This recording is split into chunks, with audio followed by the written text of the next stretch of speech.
Alright, guys, so this is coming to you live from off my back in my bedroom. It is dark and you can't see me right now because the lights are off and I'm nice and tucked in. And I don't feel like getting out of bed for this. And this is one of those things where it's not going to be a rewatch video. I know that people aren't going to be going back to revisit this, even though I wish people would.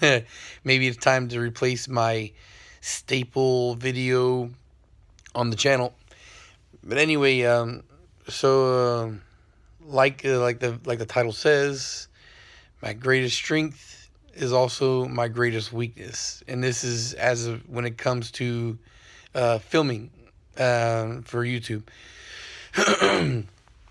So I think for you guys that know now, like I tend to fly off the cuff for my videos. I don't my topics. I don't write scripts, and I think this is my greatest strength in this is because when I make videos, it's like a conversation. I talk to you guys off of things that are coming to my mind. Now, yeah, maybe things that I've already put a lot of thought into, but I'm coming to you, but I'm speaking to you as the thoughts come to my mind. Um, I can't do the script thing, not because I don't think it's a good idea. It's just because it doesn't fit me well. I don't want to try and pre-write something out, and it's gonna be clunky. And I have tried before in the past to write a script, but I wind up, ad-libbing anyway. Like I wind up reading it, and then the things that I write down don't match how I feel in the moment, and I just, it winds up being a waste of time. That's why I just like to kind of free flow my thoughts and then think about it for multiple days, but think about it for a few minutes at a time until eventually I hit that one strong point where I'm like, this is it. This is how I can approach this, and this is how I can talk about it now. Now, why I say it's also one of my greatest weaknesses is that there's some inconsistencies. There's some things that I want to leave as a message to you guys on a daily, on a video to video case that gets lost because I'll forget about it, and then I'll think, damn, I should have said something later.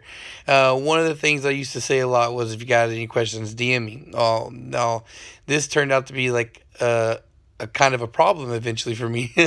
It's easy to say this, at the beginning when you're not really having much audience in interaction. Nobody's really leaving comments. I mean, there's still, unless it's like a really popular topic, people don't tend to comment like immediately when a video drops. Like it's not an uncommon thing to get no comments until time passes, or one or two comments only, right?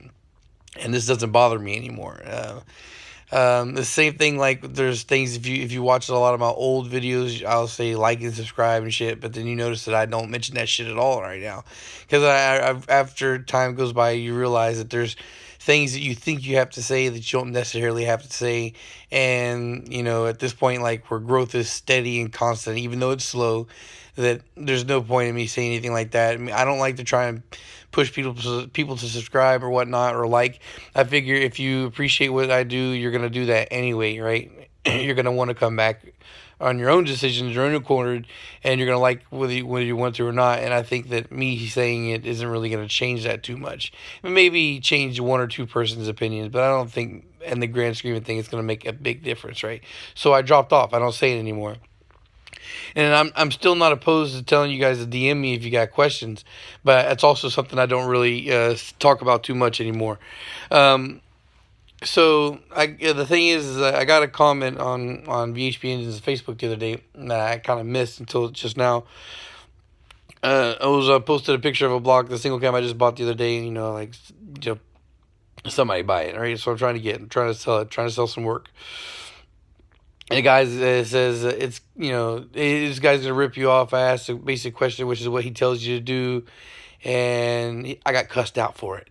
Now I searched through my DMs. I don't delete my DMs for reasons like this, right? One, so that way I can verify a conversation I had with somebody, and two, if somebody DMs me, and I've already talked to them before, everything that we've already spoken about pops up with it, which is why I don't delete shit. So that way I have an idea, because I have enough people that DM me sometimes with a lot of time in between, that I don't remember. And like if you're one of these people that are hitting me up, wasting my time, or asking a lot of basic shit, I like to know that, so that way I can see whether I should even waste my time speaking to you again. And yeah, time can be wasted, and I have enough going on in my life where I'd rather not have repeat conversations or drag out conversations with people who are just lazy or wasting time, right? So there are a couple versions of me that you're gonna get if you're DMing me, right? Well, one might be the aggravated, me, and then the other one might be the hey, let's figure out what we can do, me. And that really just depends on the questions you ask and how you ask it. Now, another thing is too is that and this goes mainly to people who I've spoken to before and that are trying to get me to answer them again because I've stopped answering them. I'll see that people will approach me like, well, like, hey, I want to buy something or give me a quote or some shit like that. Even though you can find those like all over the place, on your own. You don't need me to give you a quote. And I've talked about it so much, and I've also made posts on Instagram and YouTube and Facebook. There, different quotes, different ideas of labor. Um, I've tried to eliminate the need for me to give you quotes because I don't want to be inconsistent. I don't want to give people different prices. Now, I do give people different prices from time to time. Like if I'm offering a deal at large, or if I like you because we've had conversations plenty of times before, and then I might try to find a way to hook you up. Um, so there is that, but generally speaking, labor tends to be the same. If you're looking for a short block, labor is $300. Now the price tends to go up over $1,000 when I'm quoting people because I'm charging you shipping, I'm charging you parts. But at the end of the day, labor is $300. So if you're asking me for a quote, that's there and that's very easily findable. It's sticky at the top of the fucking Facebook page, and I have several posts on Instagram that have full quotes for different builds. So anyway, I was in my initial response to this guy leaving this comment was like, frustration, and then it would quickly fade away because the guy, just the way the comment was, it's like, okay, this guy's not the sharpest tool in the fucking shed.